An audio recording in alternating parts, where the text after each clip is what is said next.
Spoštovano občinstvo, dober večer.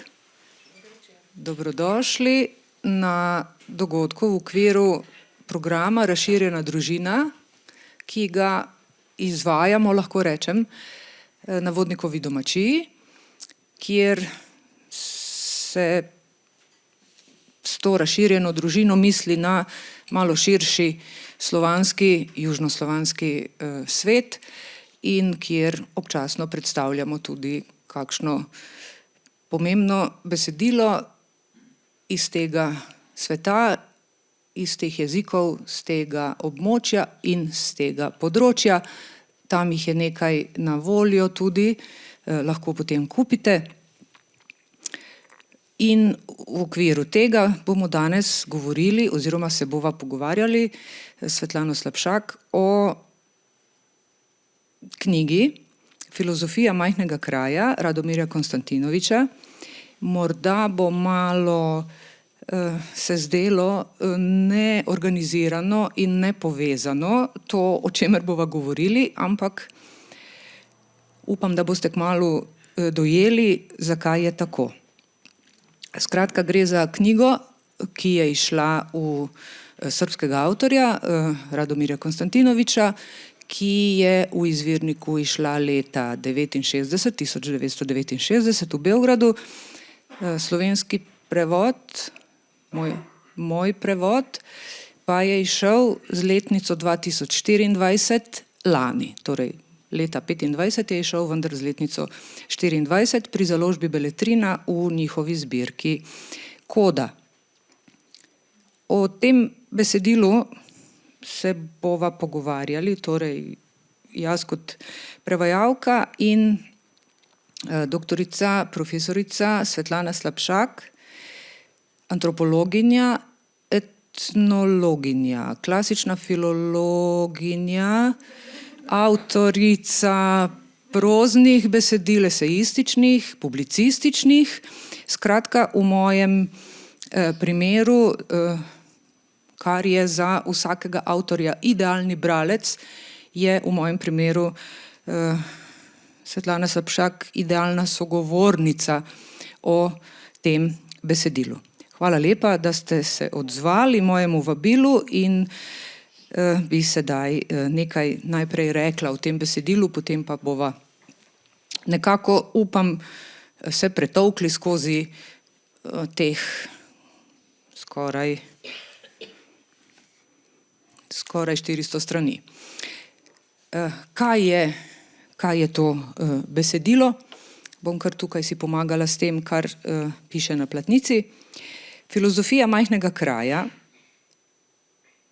velja za eno najpomembnejših del srbske postmoderne. Doživela je več izdaj in vse od svojega nastanka do danes sproža polemike v srbskih in drugih akademskih krogih. V njej avtor natančno analizira duha majhnega kraja, provincialnosti, ki nasprotuje vsemu sodobnemu, se zapira pred svetom in je usmerjen v tradicionalno ter s tem v širjenje nacionalizma in narcizma. Avtor v tej diskurzivni študiji intelektualno in moralno dekonstruira duha zaprtosti, sovraštvo do vsakršne različnosti, ki prodorno in prepričljivo analizira duhovni provincializem in miselnost, ki ne zmore in tudi noče stopiti iz risa, v katerem je pomembneje slediti ustaljenemu običaju kot biti osebnost, v katerem je vse, kar je pretežno osebno in individualno, nezaželeno. Predvsem zato, ker obljublja svet, ki je čista negacija majhnega kraja oziroma province, to je okolja, za katero je značilna neustvarjalnost, moralna in nazorska ozkost. Torej, to besedilo v izvirniku Filozofija Palanke je šlo leta 1969 in v slovenskem prostoru je v reviji Problemi naslednje leto sta izšla prevoda v dveh zaporednih številkah dveh odlomkov. iz tega besedila in tudi poglobljen zapis Tarasa Krmavnerja kot nekakšna, jaz jo razumem kot recenzija, ampak o tem malo pozneje. Ti dve poglavji je prevedel prevajalec FZ, tako je zapisano, ne vem, ne znam razbrati, kdo bi to bil, ki je k naslovu poglavja prvega v prvi številki dodal opombo in zapisal Radomir Konstantinovič, Filosofija Palanke, 3. program, Radio Beograd, iz Jurančičevega srbo-hrvatsko-slovenskega slovarja. Geslo Palanka, samostalnih ženskega spola, prvi pomen, ograja iz protja, kolja okrog vasi. Drugi pomen, trg, zakotno mestece, podeželsko gnezdo. Pri nas planka, zaplankan oziroma plot, zaploten oziroma provinca, provincialen. To slednje je nedvoumno. Ta besedna zveza majhen kraj v prevodu, kot je prevedena beseda Palanka, se nanaša na majhno in zaprto skupnost ozkega in zaprtega duha. Svet majhnega kraja ni ne vas, ne mesto. Obstaja samo v duhu. Majhen kraj ni zemljepisna kategorija, temveč duhovna, miselna in nazorska, ki je mogoča vedno in povsod. Gospa Slavšak, kaj bi rekli, kaj je filozofija majhnega kraja? Ali je to filozofska razprava? Je to sociološka razprava? Je to antropološka razprava? Morda literarno-vedna študija, literarno-zgodovinska, jezikovna? Je to esejistični pamflet? So to vaje v slogu? Je to moj obračun z njimi, če si izposodim naslov Miroslava Krleže? Zadnji trije. Torej filozofski esej, moj obračun z njimi in vaje v slogu. Vaje v slogu. Tako bi karakterizirala to knjigo. Kar je prvo vprašanje, ki si ga postavimo, je, kateri je to kraj? Mislim, da je vaš prevod v tem smislu zelo, zelo precizen, kar prevaja z ironijo, ki daje pravi pomen. Ta Palanka, ta majhen kraj je Beograd. O njem on govori. Ne o nekem srpskem mestecu, ki ima ta duh, čeprav se tam pojavlja, ampak to je Beograd. In to pa je moj obračun z njimi v tem smislu. Tako da, kar se tega tiče, je prevod odličen. Čeprav bi v semantično polje tega termina Palanka, majhen kraj, dodali še fara, parohijalno. To so tudi termini, ki, recimo en od prevodov je v angleščino upotrebljava prav ta termin, parohijal. Tako da zelo zanimivo delo, ki je, ključno je, kdaj je šlo. Šlo je po 68. letu. 68. leto je študentski upor. In pa 69. leta se Radomir Konstantinovič obračunava z 68. letom in z uporom. In je zelo zanimivo, kako ga on kritizira. Obstajala je seveda ta državna kritika, ki so jo prenašali državni mediji, seveda, da so to ekstremisti, anarhisti, liberalni, karkoli, uporabljali tudi termin levičari. Si zamislite socialistično državo, v kateri je prevladajoča stranka, komunistična stranka, ki obtožuje nekoga, da je levičar. Kaj to pomeni? Tako da iz tega konteksta, v tem kontekstu treba razumeti njegovo knjigo, ampak gremo od začetka. Platnice.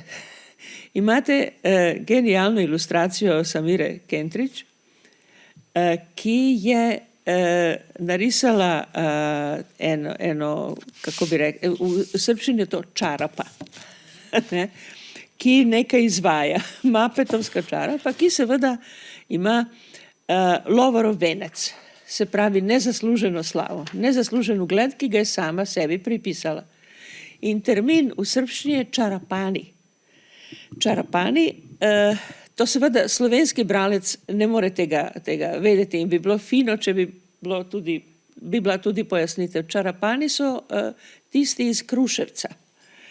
In menda so Kruševljani iz Kruševca dobili ta naziv, kar so v nekem trenutku so jih oblegali Turki in so se rešili na ta način, da so po noči napadli Turke in jih zmagali. Tako so jim se približali, da so na opanke navlekli čarape. In so bili tako tiho, Turki jih niso slišali in so jih zmagali. Torej, to je izjemno pozitiven termin, ne, čarapan. Ampak v beograjskem slengu čarapan pomeni točno to, nekdo, ki prihaja iz province. S pravzaprav negativnim pomenom. Tako da imate ta prehod, ki je izjemno semantično zanimiv in pač Samira je pravzaprav ujela duh te knjige v tem smislu, da pač če hočete labilnost, fluidnost, nestabilnost teh terminov, ki jih pravzaprav Radomir Konstantinovič ves čas lovi po tej knjigi. Ne. To je neskončen lov na precizen termin, ki ga ne more najti. Ne. Kar pravzaprav vsak pisatelj dela. Ni nekaj novega, pa tudi mnogi profesori in raziskovalci. Zakaj 68. leto in kaj se je dogajalo? Reakcije na 68. leto so bile prvo negativne, v glavnem v medijih, in potem seveda bila je zelo široka akcija, ki je nekako objela vse, ki so bili uporniki predvsem na filozofski fakulteti. Ostalo je manj ali več so bili posamezniki, ampak filozofska fakulteta v Beogradu je bila targetirana kot glavni krivc. In je to trajalo leta in leta, desetletja po 68. letu. Ne. Vzeli so nam potne liste, preganjali so nas, UDBA nas je spremljala, pretepli so nas večkrat in tako naprej in tako naprej. Govorim, ker sem bila v tej skupini. Ne. In pa reakcija na to, torej to je državna reakcija bila. Druga reakcija je bila izjemno zanimiva, namreč nekje 71. leta je Borislav Pekić, en od največjih srpskih pisateljev in sigurno avtor enega od apsolutno največjih srpskih romanov, Zlato runo, je napisal roman, ki se imenoval originalno, nažalost ni prevedeno v slovenščino, Hodočašće Arsenija Njegovana, ki govori o človeku, arhitekti, ki je zgradil nekatere od najbolj znanih, najlepših stavb v starem Beogradu, medvojnem Beogradu in tudi pred Prvo svetovno vojno, ki je 27. marca 41. leta šel v svojo hišo, prišel not v svojo hišo in se zaklenil. In se je zaradi demonstracij, te velikanske demonstracije v Beogradu so bile razlog, da je 9 dni pozneje Hitler bombardiral Beograd. To so bile demonstracije proti Trojnemu paktu in za združenje s tistimi, ki so bili v alijansi zoper Hitlera. Ne? In pa njega je to tako ustrašilo, Njegovana, glavnega junaka, tako se je zgrozil, da je šel v hišo in se zaklenil in je šel ven nekega junskega jutra 68. leta in je doživel isto. In pravzaprav je ta Pekićev roman neverjetno konzervativen, neverjetno sovraštvo se kaže zoper mladino, zoper upor, zoper vse. Ampak predvsem pa, če hočete, predvsem pa sovraštvo zoper komunizem kot idejo, kot ideologijo. In ta roman, tako antikomunističen kot je bil, je dobil takoj Ninovo nagrado. Ne samo to, ampak mi, ki smo bili na filozofski fakulteti in sploh v tem slavnem tednu, ko smo se pač uprli režimu, ne, smo oboževali ta roman. Ker je bil dober, čeprav je bil res konzervativen, res nazadnjaški v pravem smislu besede, saj Pekić je celo življenje bil takšen človek, on je v rani mladosti pač šel v zapor in je tam precej let sedel zaradi tega, ker je bil član monarhističnega društva. Ne? In je do konca življenja bil takšen. Ampak govorim to pravzaprav zaradi tega, ker je Radomir Konstantinovič zelo podoben primer. S tem, da je Radomir Konstantinovič za razliko od Borislava Pekića bil komunist. In to zelo veren komunist, pravi komunist, ki se je zgrozil nad uporem zoper socialistični režim. Ne? In ta njegova knjiga pravzaprav hoče pokazati, da je ta intelektualna elita beograjska, ki je prisegala na upor, pravzaprav neka palanka v celoti. Ne? In to je moral dokazovati na zelo rafinirane načine in morate razumeti to razliko, ki se je oblikovala že med špansko vojno, državljansko vojno. In to je, da komunistična elita, jugoslovanska, ne samo srpska in beograjska, da je ta elita bila izjemno intelektualno vzvišena, izobražena, internacionalno perfektno adaptirana in tako naprej. Vse so to ljudje, ki so potovali po Parizu, predvsem do Pariza in nazaj, ne, in potem do Španije. To so ljudje, ki so bili visokih prepričanj, osebnih, ideoloških prepričanj in obenem umetniki, ustvarjalci, avantgardni ustvarjalci. In ni niti malo nepomembno, da je v tem okolju nastal srpski nadrealizem, ki se je ustvaril direktno, neposredno skupaj s francoskim nadrealizmom. To je gibanje, ki sploh ni bilo lokalno in sploh ni bilo palanka, ampak se je ustvarjalo v Parizu skupaj z francoskimi nadrealisti. Torej, ta zadeva nam mora biti v pameti, ker ta vrhunski elitizem komunistični, če hočete, ne, je v osnovi te ideje Radomira Konstantinoviča. In on se je zgrozil nad 68. letom in uporom, kar to je bilo nekaj drugega. On ni razumel, ni videl nobene avantgarde v tem, kar so študenti zahtevali. In njegova kritika, ne študentov direktno, ampak elite, ki je študenti. Torej, izjemno komplicirana, izjemno, če hočete, tudi rafinirana konstrukcija mišljenja, ki je za razliko od Pekića bila izrazito prokomunistična, bi rekli autentično komunistična, če hočete rafinirano komunistična, elitistično komunistična, ampak enako zoper 68. leta. Tako da imate izjemno zanimivo. Meni je žal, da Konstantinovič ni opazil in ni hotel opaziti in mu ni bilo pri srcu to, kar se je avantgardno dogajalo v teh letih. Dogajala se je predvsem ideološka sprememba v kulturi. In ta se je zelo dobro občutila v gledališču od sredine 60. let pa naprej. To so bile res revolucionarne spremembe na filmu. Tako imenovani Črni talas, jaz mislim, da ta nominacija ne stoji, ta naziv sploh ne stoji. Ampak vsekakor popolnoma drugačna senzibiliteta v umetnosti, v slikarstvu, v književnosti. In zakaj tega Konstantinovič ni občutil oziroma ni hotel sprejeti, meni do danes ni jasno. Vsekakor on je hotel drugačno elito. In zelo podoben primer, veliko let pozneje je bil Bogdan Bogdanović, arhitekt, ki je enako imel idejo elite, a ne? In je preziral to, kar se dogajalo, tudi začelo dogajati med študenti in tako naprej. Tako da imamo nek proces, ki je izjemno zanimiv, torej človek z vrhunskimi intelektualnimi sredstvi hoče pokazati, da je beograjska elita pravzaprav parohijalna elita malega mesta. Ne? In ob tem res odkrije nacionalistično linijo v tem obnašanju elite.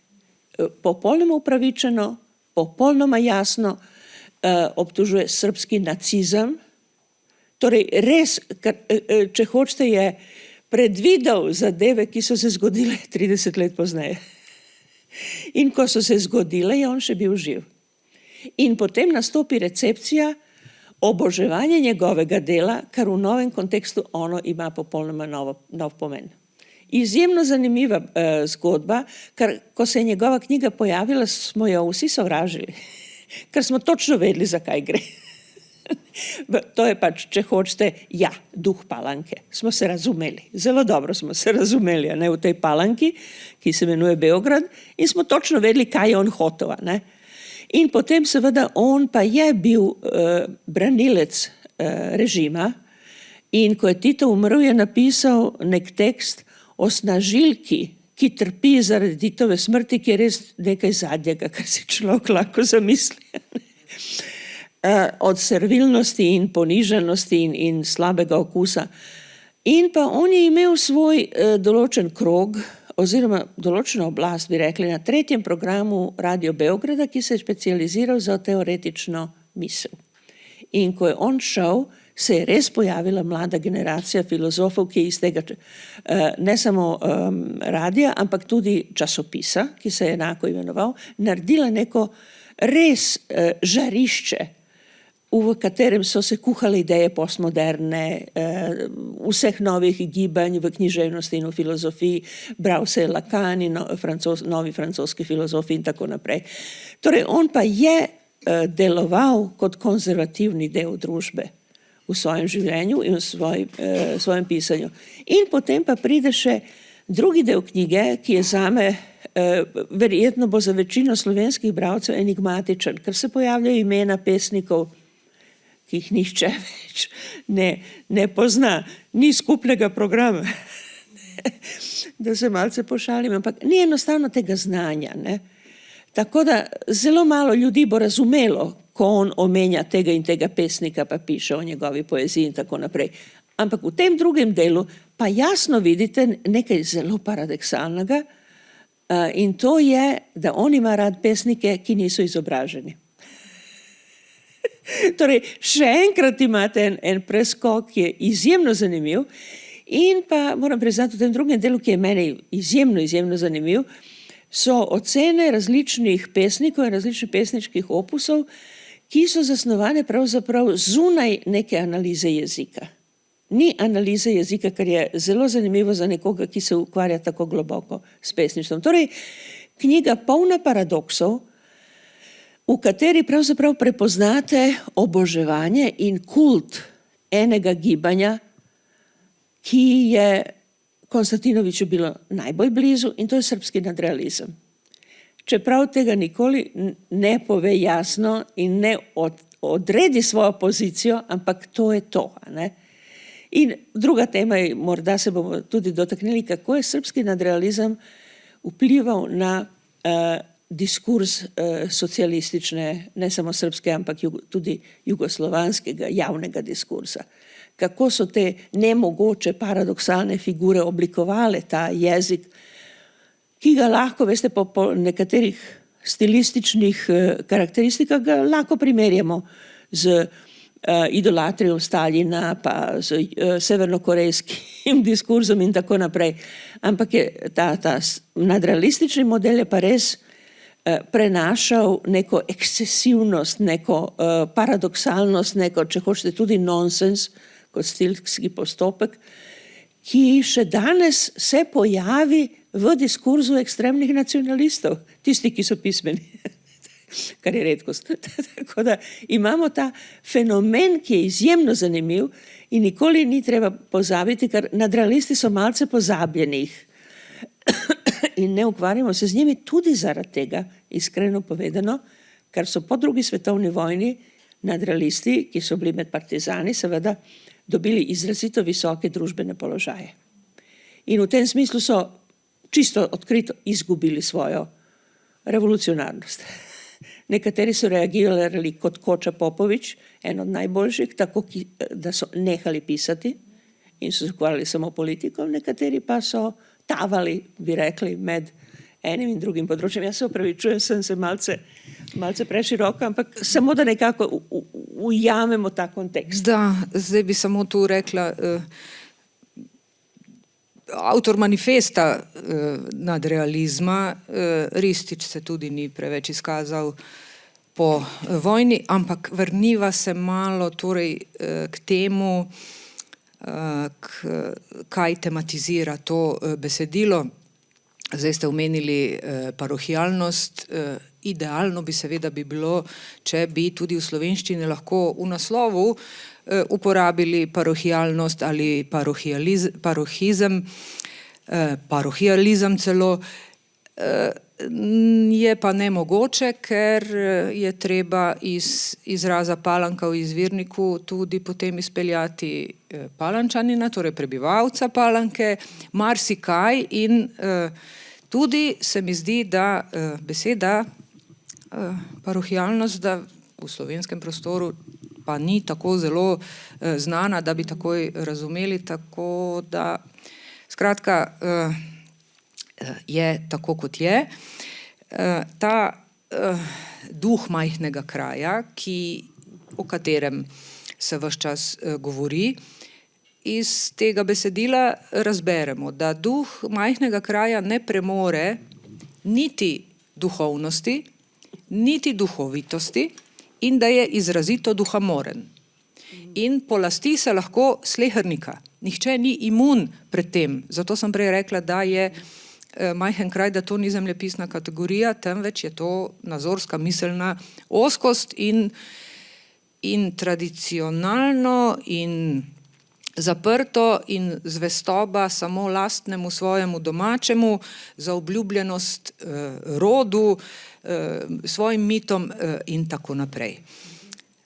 Seveda pa je to predstavljeno tako, da po mojem branju, in verjemite mi, da je res globoko bilo moje branje, Konstantinovič nikomur in ničemur ne prizanaša. Tudi samemu sebi ne, sploh pa ne prizanaša bralcu. Naprimer, oznake, ki se največkrat prav lepijo na to knjigo. Greste na internet, vtipkate 100-krat, boste prebrali, da gre za kritiko provincializma, da gre za kritiko zaplankanosti, da gre za kritiko intelektualne inferiornosti in da gre za kritiko manipulacije zgodovine. In potem boste prebrali tudi, da gre za temeljito neprebrano knjigo, da gre za precenjeno knjigo, da gre za nerazumljivo knjigo in da gre za temeljito nerazumljeno knjigo. Kaj bi rekli o teh oznakah? Skoraj vse je točno. Namreč, jaz mislim, da ste vi odlično ujeli to s majhnim mestom, ker se res to nanaša na Beograd in to ste odlično detektirali. S tem, da, veste, njegova knjiga se ne nanaša na cel Beograd, da bi zadeve bile še bolj komične, ne? In kontekstualne. Obnaša se na tisto, kar v Beogradu imenujejo krog dvojke. Dvojka je tramvaj, ki je krožna linija okrog centra. In tisti, ki so v krogu dvojke, so ta prava elita, vse ostalo so provincialci. In to še danes velja. Tako da, kar se tega tiče, mislim, da je Đuđa odlično ujela. Točno to, ta pomen. In pa na drugi strani je problem Radomira Konstantinoviča v prvem delu knjige terminološka neusklajenost, o kateri on sam govori in sebe kritizira. In vsakič poskuša nekako esenco določenega termina izvleči. In te razprave so književno filozofske in jaz najdem samo dve paraleli med sodobnimi teoretiki. Eno je Derrida, ki je na podoben način filtriral termine književnosti in filozofije skupaj. In drugo je Hamvaš, mađarski filozof, ki Bela Hamvaš, mislim, da je preveden v slovenščino, da obstaja prevod, ki je na zelo podoben način v svobodnem prostoru med književnostjo in filozofijo gradil svoj humanizem, zelo specifičen humanizem. Tako da Bela Hamvaš je sigurno nekakšen filozofski oče Radomira Konstantinoviča in To nažalost še ni napisano, ampak bi bilo zelo primerno za raziskovalce, da pač vidijo to komparacijo, nekako analizirajo te linije, ki povezujejo dva avtorja. Na drugi strani pa je Konstantinovič rojen v Subotici in je odlično poznal madžarsko situacijo književno in je sigurno bral Hamvaša. Torej, njegov način pisanja je izrazito osamljen v srbski esejistiki, to je en element, ki je zelo pomemben, in na drugi strani ni treba pozabiti, da je pisal v obdobju nekega literarnega žanra, ki ga ni več. In zaradi tega ne vidimo podtalno v njegovi pisavi, to je književna kritika. Književna kritika je v celotni Jugoslaviji bila izjemno razvita. To je bil žanr, od katerega si lahko živel. Ne samo, da si lahko veliko pisal, ampak si lahko živel od književne kritike. In v tem smislu podrazumeva se ogromen prostor različnih načina pisanja književne kritike, ki jih je Radomir Konstantinovič seveda spremljal ves čas. Ni sodeloval v polemikah, sploh ne, je bil izjemno povlečen in izjemno naklonjen temu, da je izločen, da se ne ukvarja, ampak na drugi strani je bilo jasno, da govori stališča avtoritete, glavne ideologije te države in te kulture. In v tem smislu se on superiorno obnaša do kritik in to lahko prepozna samo tisti, ki pozna književno kritiko tega časa. In to je tisti zelo, zelo težko breme tega teksta, ki ga je Đurđa, jaz mislim, izjemno dobro ujela. In pa seveda ostaja na bralcu, da se informira naprej, da raziskuje naprej, da razume to obdobje, o katerem pač posredno in neposredno Konstantinovičeva knjiga tako dobro govori. Nisem pojasnila prej, torej dvodelna je ta knjiga. Prvi del, lahko rečemo, je teorija, drugi del je pa potem ta teorija v praksi. Torej, vse, kar smo prebrali v prvem delu, sedaj na konkretnih nekih literarnih primerih še poglablja in dodatno osvetljuje to teorijo iz prvega dela. Ne moremo pa začeti brati samo drugega dela, ker nimamo tega aparata, ki ga je najprej na 200 straneh predstavil in potem na naslednjih 200 straneh, nočem vas strašiti, 400, to ni nič, 400 strani. Krog dvojke ste omenili. Krog dvojke se zelo velikokrat omenja v sodobni srbski literaturi. Tina, je tu kakšna knjiga Velikićeva? Je, na primer, naslov? V romanu naslov Dragana Velikića ima zelo pomembno vlogo krog dvojke in kaj vse pomeni ta krog dvojke v Beogradu.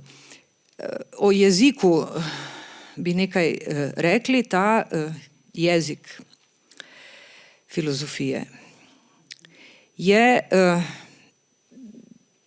bom rekla eufemistično, slogovno zaznamovan. Torej, to je zelo nenavadna skladnja, trpni način, ki je nujen za ta diskurs in je potem trpnega načina tudi v prevodu zelo veliko, čemur se upira jezikovni čut vsakega slovenskega govorca oziroma govorca slovenskega jezika. Upira se tudi, bi rekla, govorcu srbščine, če je tega tako veliko. Ampak to je motivirano. Zelo dolge povedi. Povedi so dolge tudi več kot eno stran. Filozofski besednjak, ki se mu sicer privadi človek potem, in nekaj, kar je, jaz razumem, zakaj je tako, ampak je res, se moraš privaditi, da so priredne in podredne zloženke mimo vsakršnega pravopisa pisane, tisto, kar bi človek napisal skupaj, ne z vezajem, je pač z vezajem zato, ker je motivirano tako.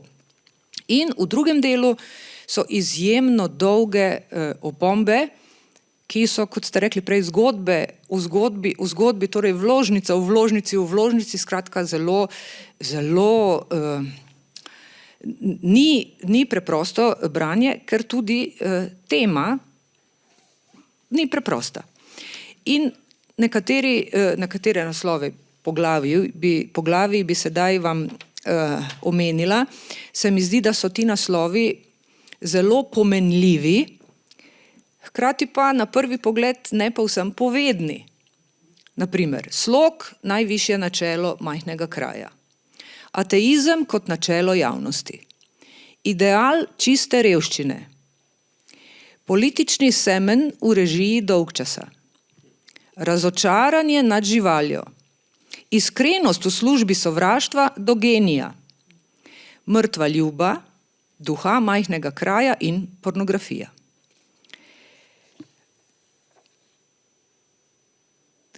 Kaj bi rekli? Ja, v tem zadnjem eseju je zanimivo to, da pravzaprav pride do pornografije in potem konča esej. Da. Pornografije ni.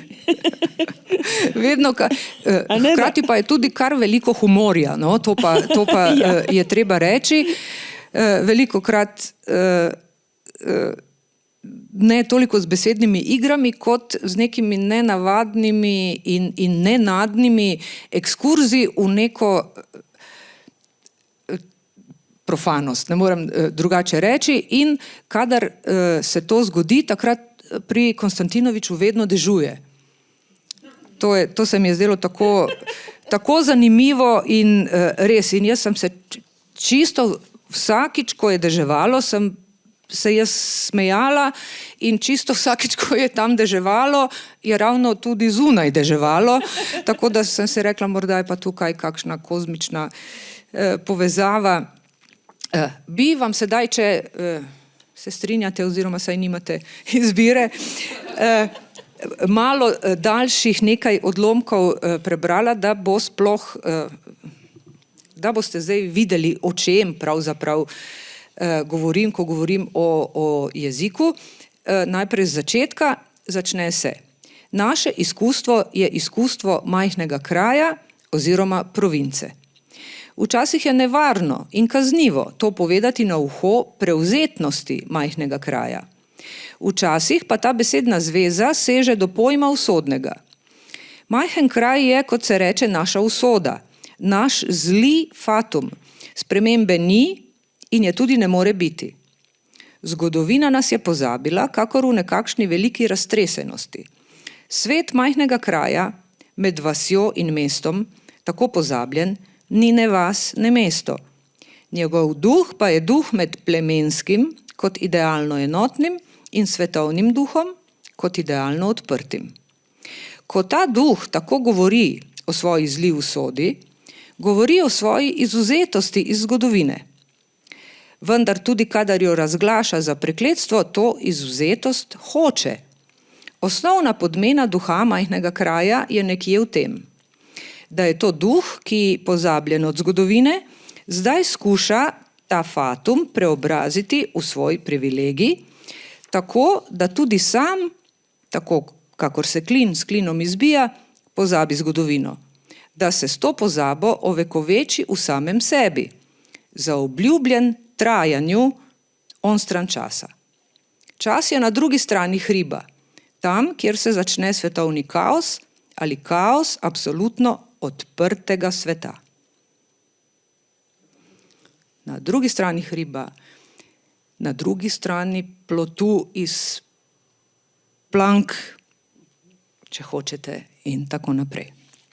Zakaj je, to je iz prvega poglavja, slog, najvišje načelo majhnega kraja, zakaj je to tako?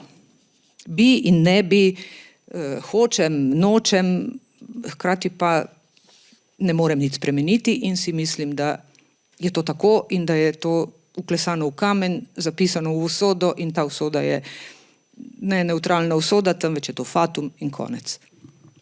Ja, Konstantinovič je živel v svetu, ki je bil razdeljen. zahod-vzhod predvsem. Živel v svetu, ki ni bil globalna vas, še ne. Ni bilo interneta, ni bilo povezanosti, ki danes obstaja, ki danes iz celotnega sveta, planeta takšen kot je, lahko zelo dobro naredimo oziroma živimo, če hočete, v Palanki, v provinciji, v Fari, kakorkoli že, v majhnem mestu. Mi danes živimo to, ampak globalno. In to je tisti aspekt, ki seveda Radomir Konstantinovič ni mogel predvideti, jasno, ne? Ampak kako je ta njegov, se zasniva na temu, da ni globalnosti, kako je pač ta tekst preživel in prišel v globalnost.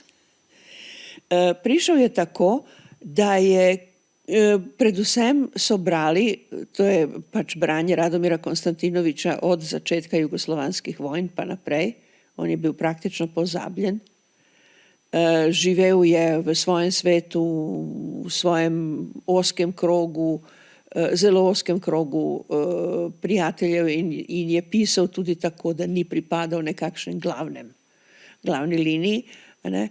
In potem pa pride vojna in kar naenkrat ljudje začnejo brati njegovo knjigo o srbskem nacizmu, o nacionalizmu, o parohijalnosti nacionalizma, o tem, kako se on ustvarja v miselni atmosferi majhnega mesta Beograda, ne, in se razširja kot kuga naokrog, ne, po celem prostoru, ne samo Srbije, ampak tudi naprej.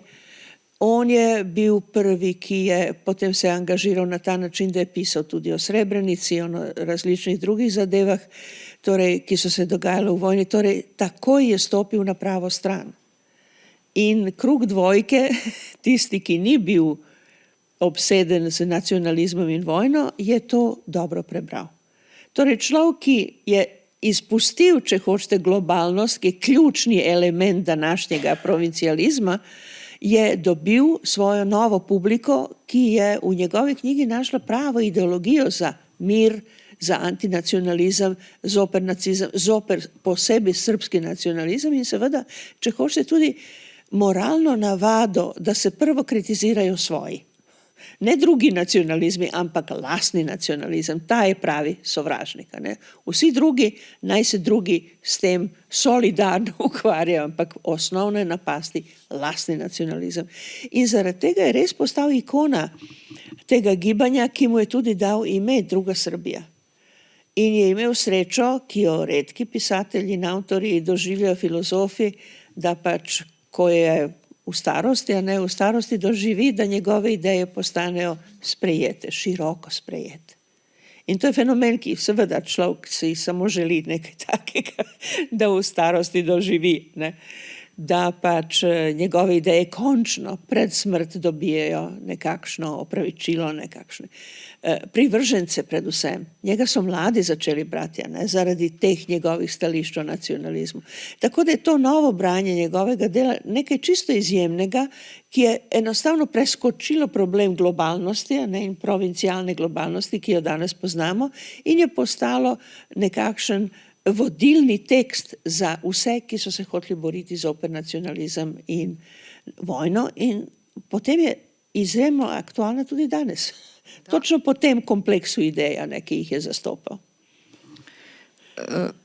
O tem, čemur sem rekla, sem zapisala, zakaj je za majhen kraj subjekt persona non grata.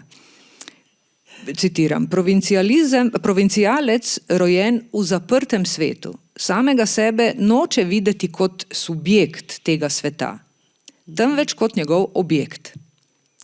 In pravi Konstantinovič, kako to? Če bi provincialec samega sebe priznal kot subjekt, bi bila provinca s tem ogrožena kot volja. Tam, kjer sem sam subjekt, svet ne more biti subjekt. Provincialec pa je zvestejši provinci kakor sebi, vsaj po osnovni lastni opredelitvi. Ni posameznik na osebni poti. Je sumum izkustva, je drža in je slog. Kaj je ta nesrečni subjekt tako problematičen in takšna grožnja za družbo, katerokoli? Zaradi zgodovinskih izkušenj. To je osnovno, strah od odgovornosti na drugi strani in pa delegiranje odgovornosti na drugega. In to imamo praktično v vseh totalitarnih režimih kot isti princip. Delegiranje odgovornosti na drugega. Eno je, recimo en klasičen primer delegiranja odgovornosti je smrtna kazen, za katero se zmeraj zalagajo desničari, tudi danes v Sloveniji imate ljudi, ki pač so za smrtno kazen, ne. Oni bi radi svoje frustracije izživeli na drugemu, ampak naj to opravi nekdo drug, najboljše država. Tako da nobene osebne odgovornosti nimajo. Enako v vojni, ne. Sej v 60-ih letih je nekako izkopnel ta stereotip, da Nemci niso vedeli, kaj se dogaja med drugo svetovno vojno, ne.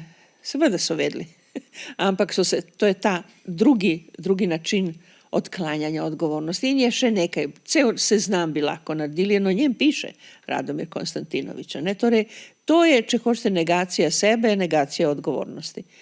Oziroma prostovoljno pristajanje na suženjstvo. In to prostovoljno pristajanje na suženjstvo je nekaj izjemno nevarnega. To je postopek, v katerem lahko postanete pravi poblazneli monstrum tudi v svoji družini, ne da bi imeli odgovornost. Ker za vami je država oziroma njena ideologija, ki je močnejša, ki priznate vse, predvsem pa oblast, ne, in temu se pač kot suženj priklanjate, proskinezo delate pod nogami tiranov, brez težav, ampak z ljubeznijo. Cel postopek, če hočete, padca v totalitarizem je opisan. S tem pa seveda ne smemo nikakor odgovornost za totalitarizem preleviti na te anonimneže, ki pač sprejemajo totalitarizem. Niso oni krivi. Niso oni v prvi liniji krivi so drugi, ampak pomaga jim pa ta, če hočete, ta prostovoljnost, a ne ta nesrečna, distopična prostovoljnost posameznika, ki negira sebe, da bi pripadal, a ne, nekomu. Drža žrtve je duhu majhnega kraja globoko lastna. Poglavji Srbski nacizem, poetika srbskega nacizma ter poglavje Srbski nacizem in jezik. Se mi zdi, da so bila ta poglavja, pa da tudi morda še danes so temeljito nerazumljena, da se z njimi manipulira, da so pogosto iztrgana ta poglavja iz konteksta in se pripisuje Konstantinoviču nekaj, česar ni napisal, pripisuje se mu, on je mislil, da. Kako lahko mi vemo, kaj je mislil? Lahko samo preberemo in na podlagi tega si ustvarimo mnenje, kaj je mislil, ne pa kaj je bilo v ozadju. Meni se zdi, da res ni nobene logike za tem, da bi se tako čudili, zakaj tu govori o nacizmu, če dejansko govori o nacionalizmu, ker iz jezika vse izhaja. Heideggerjev izraz oziroma izrek jezik je hiša biti. Klempererjeva knjiga Govorica Tretjega rajha. Claude Lévi-Strauss pravi kaj? Da je nezavedno strukturirano kot govorica. Jezik je ključ. Kaj bi rekli o tem? Meni je zelo žal, da Konstantinovič ni imel rad Bartha, Rolanda Bartha. Ker pravzaprav v teh teorijah Rolanda Bartha o mitologiji, vsakdanjiku in diskurzu so ključna. In čeprav Roland Barthes nima nobenega namena, da se ukvarja z nacizmom, to ni njegov cilj. to ni njegova raziskava, je pravzaprav postavil osnove za razumevanje odnosa diskurza, osebnosti in recimo režima, totalitarnega režima. Prilagajanje diskurza, upletanje osebne zgodbe v splošno zgodbo, ki je gozba, pravzaprav, je gozba, nekaka perverzna gozba vladajočega jezika in vladajočih naracij. To upisovanje. Oprostite, gozba mislite kot simpozij ali kot pojedina? Ja, kot simpozij, ja, seveda. Seveda takoj mislim na Platona, ne. Ampak v nekem smislu sodelovanje v tem, ki je obenem tudi odpira nagone lakote za jezikom. Potrebe za, ne samo da se upisuješ iz navade, ampak se upisuješ iz potrebe in ta potreba generira oblast. Ne. In ta proces je Roland Barthes perfektno analiziral in mi je žal, da Konstantinovič ni prevzel nekatere od teh idej, kar bi točno v tej konstrukciji osebne mitologije bi našel osnove za opis in analizo srpskega nacizma. To izenačenje nacionalizma in nacizma pri Radomiru Konstantinoviču, jaz mislim, da je globoko upravičeno. Predvsem je globoko upravičeno v srpski novejši zgodovini, kjer je ta izdajnik, narodni izdajniki, četniki, so pa res imeli diskurs, če analizirate četniške pesmi, četniške tekste, ki se še danes pojavljajo v Srbiji in tako naprej, boste videli, to je točno model, ki ga je on opisal kot Palanko. To je točno to, ne? Perfekten primer tega. In pa, če je imel to pred sabo, je pač njegova analiza imela zelo globoko politično dejstvo. In je imel popolnoma prav, da je pač nikjer dovolil nacionalizem kot nekaj manj strupenega od nacizma. Nacionalizem je strupen, enako kot nacizem. Nacizem je samo, če hočete, neka oblika, ki ima določene folklorne ornamente in manj ali več nič drugega. Ne. Tako da je ta izjemno pogumna ideja ostala in je še danes pravzaprav v srpski kulturi je velik problem in Radomir Konstantinovič ne samo, da je namenoma pozabljen v tej uradni politiki, ampak je bil tudi cenzuriran, da se razumemo. Ne? Bil je cenzuriran. Njegovo delo, čeprav prej je bil nekakšen zastavnik najbolj intelektualnega v režimu in potem je pač doživel, da je cenzuriran, ampak obenem je postal ideolog nekega gibanja, ki še danes se seveda muči in ima krče, da bi prišlo do neke realizacije, kot vidite, in to precej dolgo traja.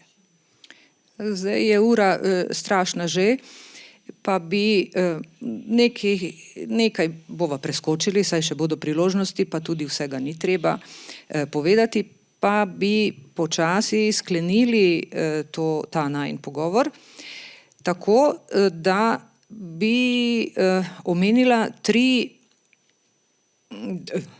dve recenziji prevoda in tisto prej omenjeno Krmaunerjev zapis.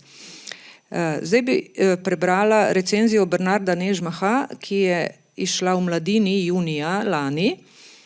Pravi, najbolj enigmatična knjiga Exiu.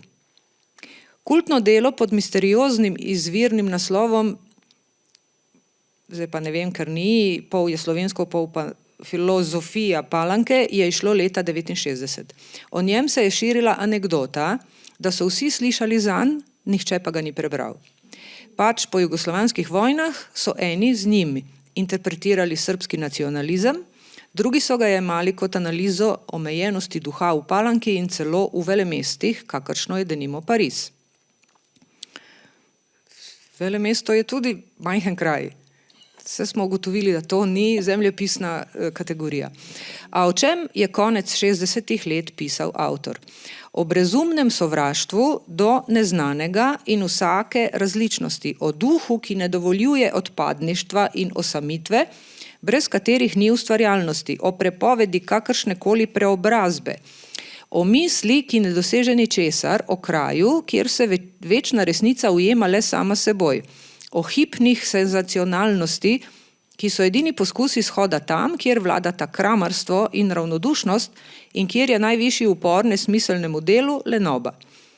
A to leta 1969 ni bil duh Palanke, ampak Titove Jugoslavije, ki se je vrtela v zaprtem krogu, hvaleč in ponavljajoč besede velikega vodje. Konstantinovič, ki ni bil filozof, je izbral formo filozofije, da je lahko v deželi, kjer odkrita kritika oblasti ni bila dovoljena, pod krinko sloga ubesedil analizo partijskega totalitarizma.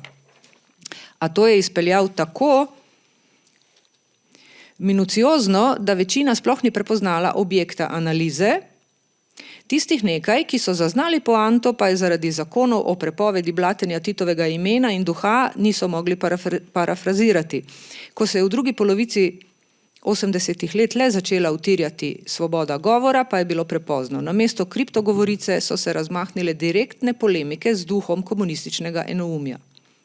Pisatelj, ki je živel do leta 2011, je bil tako slavljen pesnik, esejist, romanopisec in uporniški intelektualec pod Miloševićem, da svojega kultnega dela ni nikoli banaliziral z izpovedjo, kaj je imel v mislih takrat, ko ga je pisal. Se strinjate s... Ne. Aleluja. Niti najmanj. No.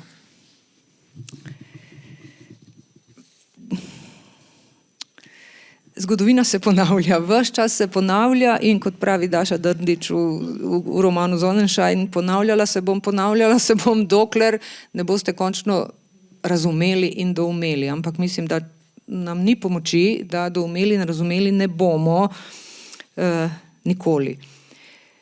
Kaj je? V čem je problem? Ja, problem je v neznanju. Enostavno. Nežmah ne razume, kaj je ta knjiga pomenila in jo takoj hoče nekako v kalup svoje antikomunistične in desničarske drže in to je vse. Ni posebej komplicirano in ni vredno ne vem kakšne debate. Mi je zelo žal. Hvala. Potem bi prebrala odlomke iz zapisa Hane Samec-Sekereš iz spletnega portala Lud Literatura 15. marca lani. Samo odlomke. Slovenski prevod dela danes odpira dostop do močnega konceptualnega aparata, s katerim je mogoče prepoznati in misliti vzorce pripadnosti, zaprtosti ter simbolne oblasti in ki lahko krepi naše razumevanje slovenskega družbeno-političnega prostora. Konstantinovičevo delo se danes tudi v slovenskem kontekstu bere srhljivo domače. Duh majhnega kraja se tu ne ohranja na robu, temveč v samem jedru domnevno odprtih in progresivnih institucij. V akademskih krogih, kulturi, medijih in v politiki. Prepoznamo ga v kroženju vedno istih imen, v previdni solidarnosti, ki se razblini ob prvem resničnem nesoglasju in v sistematičnem nezaupanju do vsakogar, ki ni že vnaprej preverjen in umeščen. Pripadnost šteje več kot misel, prilagoditev več kot tveganje, tišina več kot spor. Majhen kraj tu ni prostor, temveč modalnost oblasti. Način, kako se skupnost disciplinira, kako se neutralizira drugačnost in kako se prihodnost vztrajno preoblikuje v ponavljanje istega.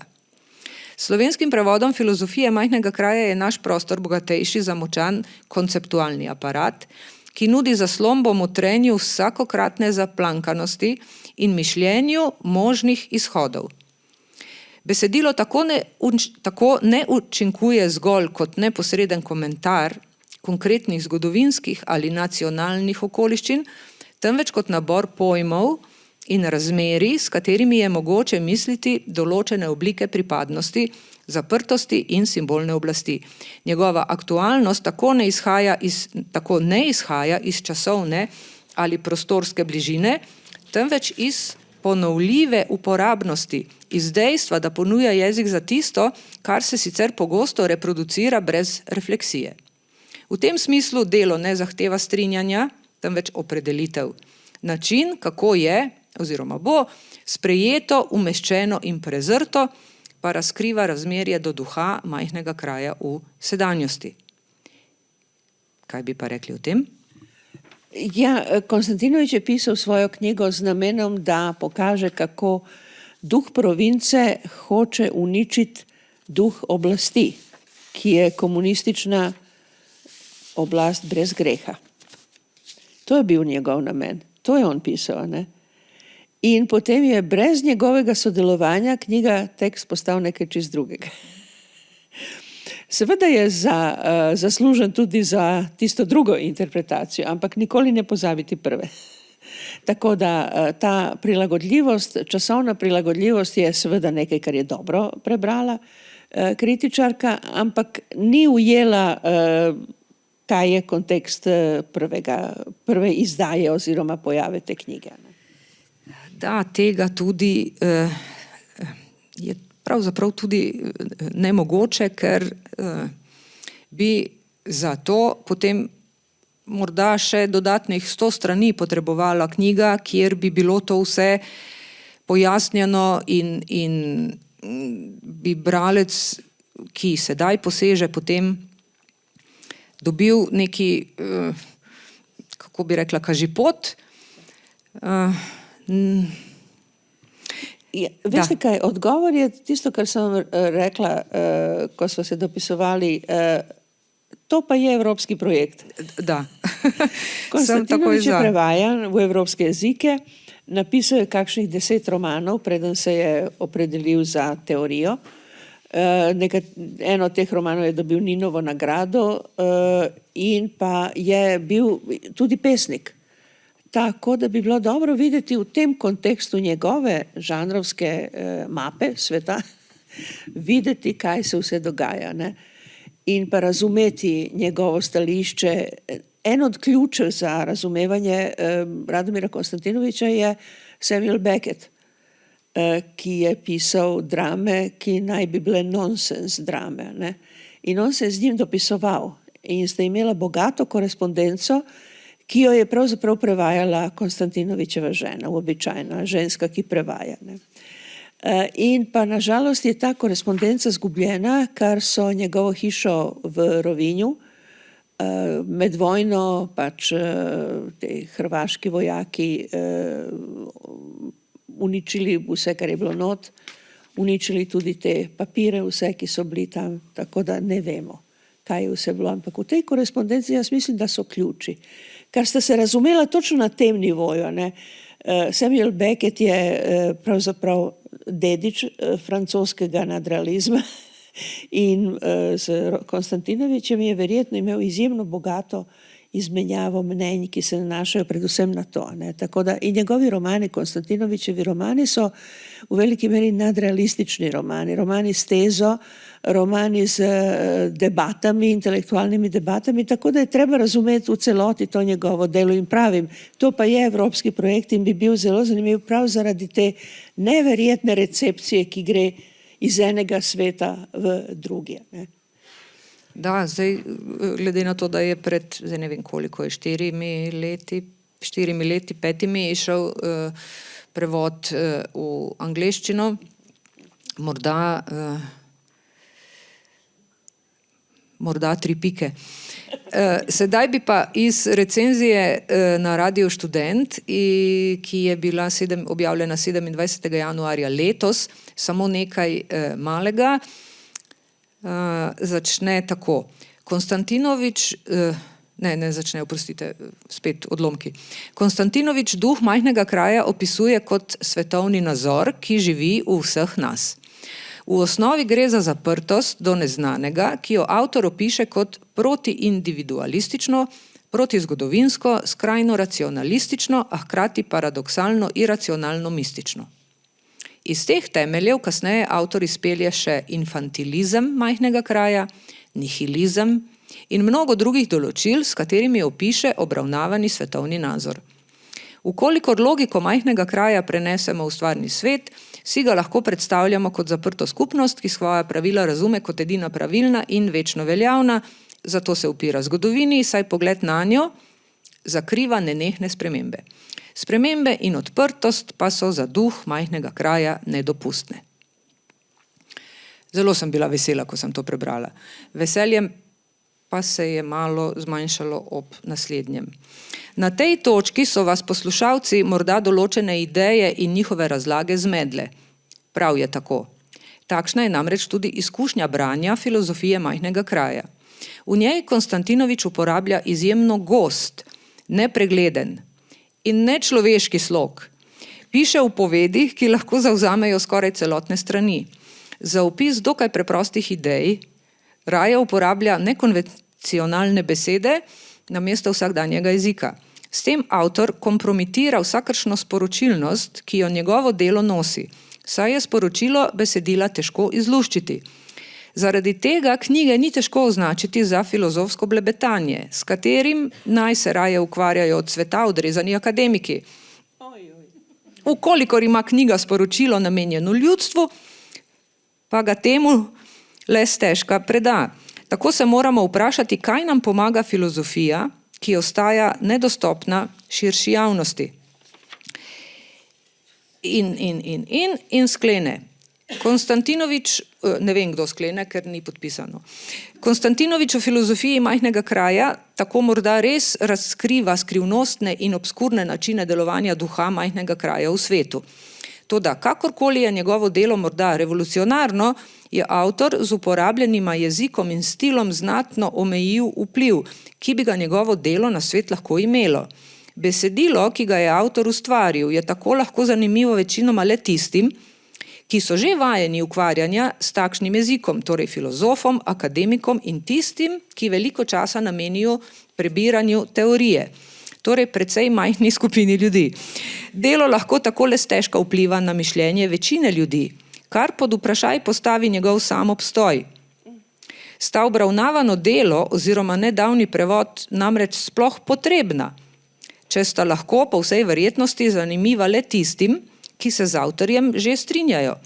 Filozofija je namreč prazna, če ne spreminja mišljenja in ne vpliva na življenja tistih, ki jih doseže. Petelinjenje. V redu. Ja, mladi Petelinje, res. Da, ne, jaz sem, bila sem žalostna, po pravici žalostna sem, ker se mi zdi, da res je zapleteno, res je slog nenavaden, res je besedilo dolgo, res je morda to kriptopisava, filozofski besednjak, dolge povedi in tako naprej, ampak sporočilnost, da zapiranje vase in ta poboženost rodu, tega se niti dotaknili nisva, in ta Slovencem zelo znana beseda domačijskost, ki je zveličavna, to pa se mi zdi, da so pomembne stvari, in če kdaj, potem danes vidimo, kam to pelje in kam bo to zgrmelo, če ne bomo nečesa storili. Sedaj pa se vrnimo v leto 1970, torej eno leto po izidu izvirnika, ko je Krmavner zapisal v problemih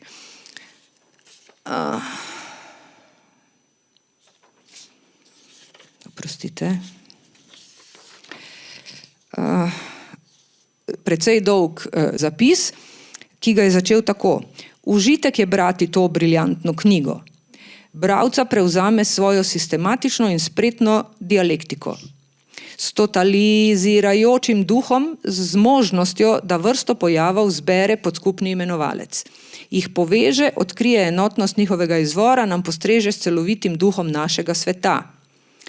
Predvsem pa je prijetno brati tako neusmiljeno, ostro, prodorno analizo našega konkretnega življenja oziroma njegovih poglavitnih problemov in emanacij. ne nameravam pisati recenzije, pravi, samo rečem, da se s kritiko, ki jo najde v tem besedilu, pravi, se skozi in skozi strinjam. Kako lucidno razčlenjuje recimo pamfletizem, to rakasto rano našega izročila, to totalno nezmožnost autorefleksije, soočanja z lastno eksistenco, objektiviranje vsega zla v drugega, zatorej nenehno napadanje vsega drugega, vsega, kar je zunaj mene.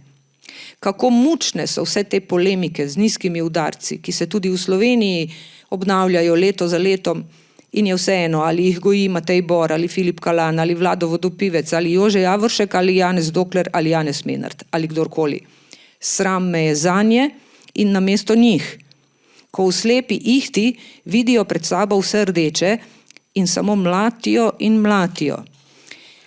In sklene s pripisom PS, posebno priznanje in občudovanje. Pa zasluži Konstantinovič zaradi svoje skrajno aktualne obravnave našega, tudi slovenskega, tradicionalističnega nacionalizma. Vrnimo se v leto 1970. Vrnimo se v leto 24, 25. In še nekaj vam bi prebrala. Na začetku sem rekla, kaj je to, kako bi označili filozofijo majhnega kraja in sem rekla, ali je to moj obračun z njimi, če si izposodim izraz Miroslava Krleže.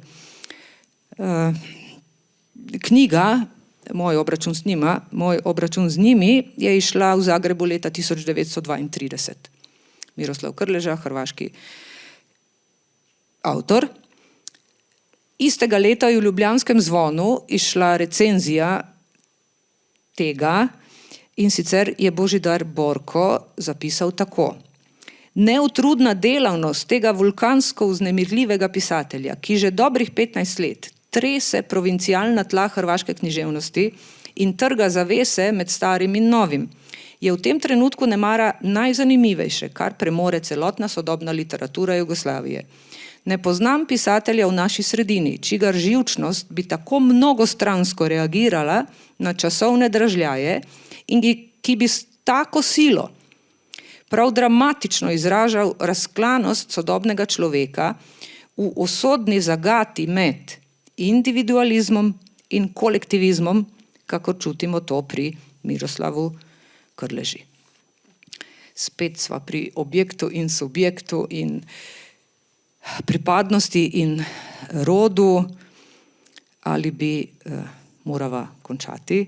Ja. Kaj rekli, sklepno misel 2, 3, več pa ne. Ja, vrnimo se na književno teorijo 80 let prejšnjega stoletja in na poskuse, ki jih je začel Umberto Eco v svojih teoretičnih delih, ne v svojem romanu, da se avtor loči od svojega dela.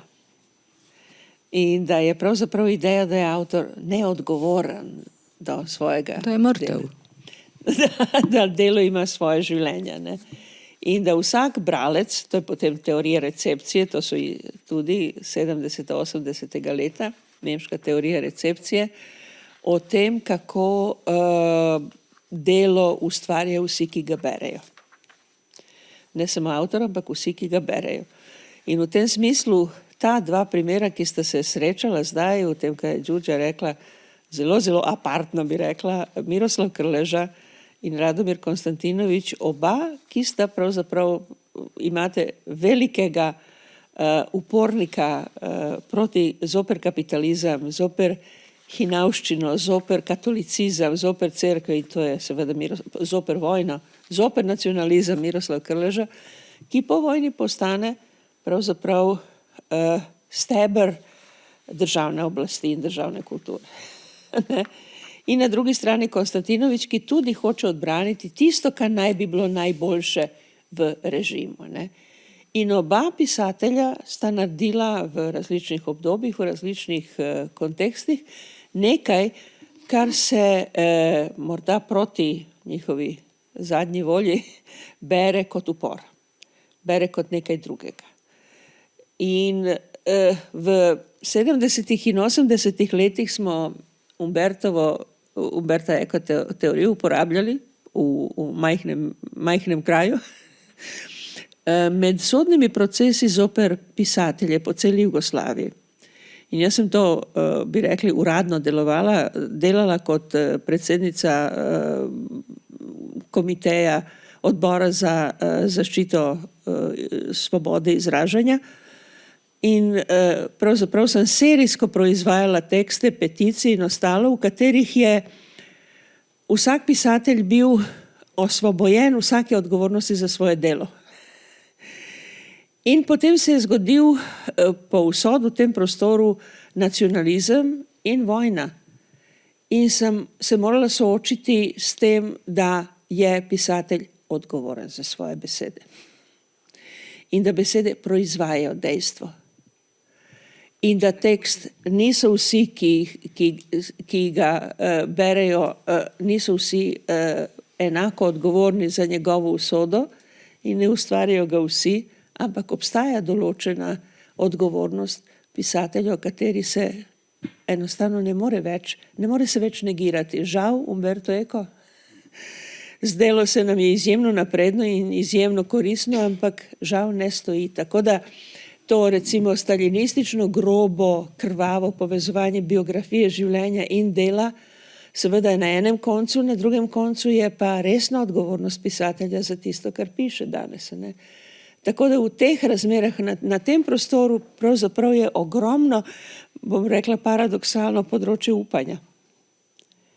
Da kultura lahko iznedri, rojeva, je žarišče nekakšnega upora zoper nepravičnost vsake vrste. Hvala, spoštovano občinstvo.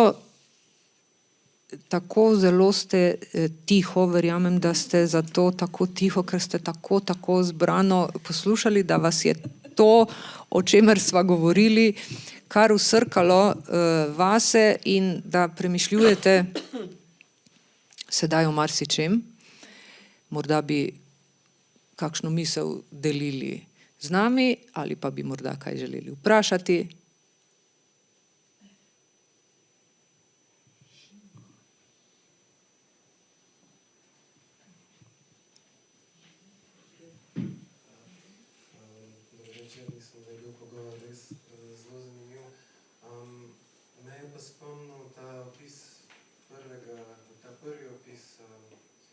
Konstantinovičevega mišljenja tam v letu 68 in 69 v bistvu na mogoče nenavadno glede na omembo, ker dobi potem v kar Malmerjevem besedilu lihna Jožeta Javorškega, pa na njegovo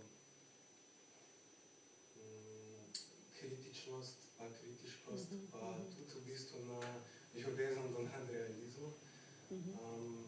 In me sam zanima, je na tej asociaciji, nisem bral žal še knjiga, je na tej asociaciji karkoli, pa kakšna je bila mogoče tudi povezava med recimo tem našim domačim prostorom pa tedanjim srbskim intelektualnim življenjem. Mislim, da ste res dotaknili pravo zadev, ampak razlika med Javorškom in Konstantinovičem je v tem, da je Javoršek želel biti v javnosti. Konstantinovič je želel biti popolnoma zunaj. In v tem smislu morda so imeli oba iste motive, ampak eden je pa res bil opredeljen za to, da v družbi, da je prisoten, da se ve, da razkriva nekaj. Konstantinovič pa ne, absolutno. On je bil proti in mu je bilo jasno, da ne more biti popularen. Za razliko od Javorška, ki je želel biti popularen. To pa je neka razlika. Ne? Ampak točno to imate prav. Je nekaj takšnih avtorjev, ki so nekaj razkrivali v trenutku, ko to ni bilo recimo zaželeno. Mislim, pa tudi ta identifikacija do neke mere z socializmom ali pa z obstoječim režimom in tudi njegovo upravičevanje, čeprav seveda Javoršek je bil, mislim, je očitno nastopač, ampak velikrat zagovarja, mislim, veliko bolj odkrito tudi, kot pa ste opisovali mogoče Konstantinoviča. Ne pa je tudi to spomnil, ko ste omenili, da je Konstantinovič pisal v bistvu v žanru, ki je izginil, torej v literarni kritiki, ker mislim, da je tudi Javorško mogoče žanr. Bi me samo zanimalo, če bi mogoče lahko par besed o izginotju literarne kritike še povedali kot žanra. Ja, veste kaj? Teksti še obstajajo. Ne samo, da je to v Jugoslaviji bil priznan žanr, ampak je bil vplivan. Ljudje so znali književne kritike enako kot pisatelje. In so ta mnenja pač bila prisotna in se je o tem debatiralo. Književnih časopisov je bilo ogromno in dober del v književnih časopisih so bile kritike, književne kritike. Tako da, kar se tega tiče, je to res bil ugledan družbeni položaj književnega kritika. Ne? In to ne na način, kakor vidite recimo v opisih Bernarda Shawa, angleških kritikov, ne tega pač tekmovanja, ampak nasprotno, neka analitičnost je bila povezana s tem, tudi, če hočete, alternativni pristop književnosti za razliko od univerze, ki je bila izjemno konzervativna. Tako da je to res bil prostor, v katerem so se definirali literarni žanri nasploh, v katerem so se uveljavljali mladi avtori, kar jih je nek kritik je pač pisal, in je obstajala tudi obveznost, da pišeš o vsaki knjigi, ki se pojavi. Tako da je to res bila neka atmosfera, da se razumemo, med književni kritiki je bilo tako veliko tek, ki so sebe veliko cenili. In so se tako tudi držali. Ampak na drugi strani je pa, ko danes berete te književne kritike, pa vidite res nivo, ki danes ne obstaja, predvsem zaradi tega, ker žanr ne obstaja. Vidite, koliko se recimo ta mladenič iz Radio Študenta muči, da kaže nekaj, kar bi bilo privlačno za publiko, ne, o publiki, o prisotnosti. Žalostno, ne, namesto da bi slavil neprisotnost. Da bi recimo preferiral nore avtorje, pa nekaj takega. Tega ni, nažalost nič od tega. Danes imamo komercialno kritiko, pa konc in PR. Ne? In to je zelo žalostno. In, veste, jaz sem 10 let delala na projektu v Beogradu, ki se je imenoval Književna kritika. Ne?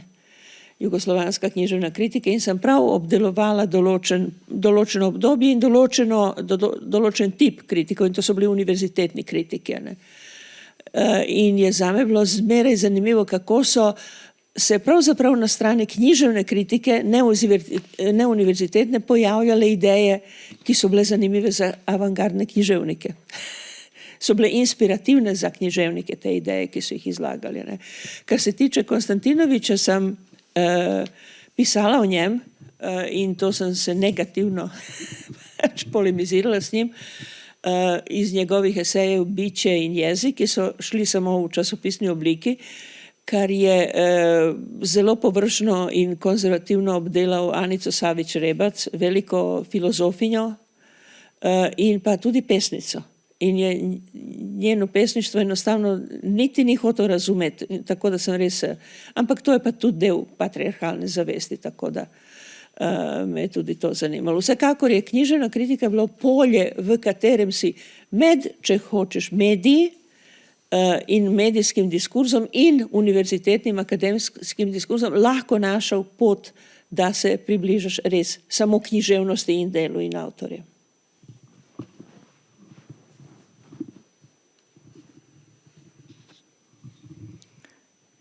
Še kdo? Če ne, pa morda potem bolj neformalno, pa bi to zaokrožili, pa bi zdaj malo vzela Konstantinoviča v bran. Na primer, Repčevi se res ni naredil, krivico je naredil, po drugi strani pa se v filozofiji majhnega kraja zelo pohvalno izraža o poeziji pesnika Radovana Košutiča, ki je, pravi, sredi Beograda v 30 letih 20. stoletja lahko izprosil Boga, naj ga obvaruje pred kašljem zadušljivim, ognjem gorljivim, pred človekom čvekavim, pred jezikom cmokavim, pred žensko gizdavo, pred žensko gizdavo in pšenico ljuljkavo, pred otrokom bolehnim in pred žitom pritlehnim, pred letino prazno in zimo mrazno, pred svinjo požrešno in pred ceno pregrešno, pred očmi sanjavimi in nogami majavimi, pred jablano neoprašeno in pred reko presušeno, pred njivo skopo, pred lopato topo, pred kobilo slepo, pred sekiro sneto, ušesi štrlečimi, rokami skelečimi, glavo avšasto, vrečo luknjasto. Ni pa mogel izprositi milosti pred skušnjavo pornografije. S to lepo mislijo mislim, da lahko končamo. Hvala.